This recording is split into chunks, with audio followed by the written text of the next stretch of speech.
The second time again he's trying to test him. ಎರಡನೇ ಸಾರಿ ಶೋಧನೆ ಕೊಡಕ್ಕೆ ಬರ್ತಾ ಇದ್ದಾನೆ. He said, ಅದಕ್ಕೆ ಯೇಸು ಹೇಳ್ತಾರೆ, you cannot test me.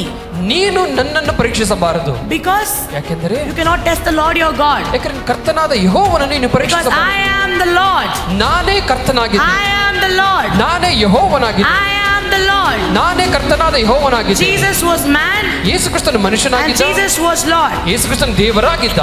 Being a man, if Jesus could oppose Satan, ಮನುಷ್ಯನಾಗಿ ಯೇಸು ಕ್ರಿಸ್ತನು ಸೈತಾನ ವಿರೋಧವಾಗಿ ನಿಲ್ಲುವುದಾದರೆ, being a man, Jesus could stand and rebuke the Satan. ಮನುಷ್ಯನಾಗಿ ಯೇಸು ಕ್ರಿಸ್ತನು ಸೈತಾನ ವಿರೋಧವಾಗಿ ನಿಂತು ಅವನನ್ನು If ಗದರಿಸುವುದಾದರೆ, Jesus could do it, ಯೇಸು ಕ್ರಿಸ್ತನು ಮಾಡುವುದಾದರೆ, you and I could stand and rebuke the Satan which is disturbing our personal mission. ಅದರ ಹಾಗೆ ನೀವು ಮತ್ತೆ ನಾವು ನಮ್ಮ ವೈಯಕ್ತಿಕ ಗುರಿಯನ್ನು ತೊಂದರೆಪಡಿಸುವ ಸೈತಾನನ್ನು ಎದುರಿಸಿ ನಿಂತು ಅದನ್ನು ಗದರಿಸಬಹುದು.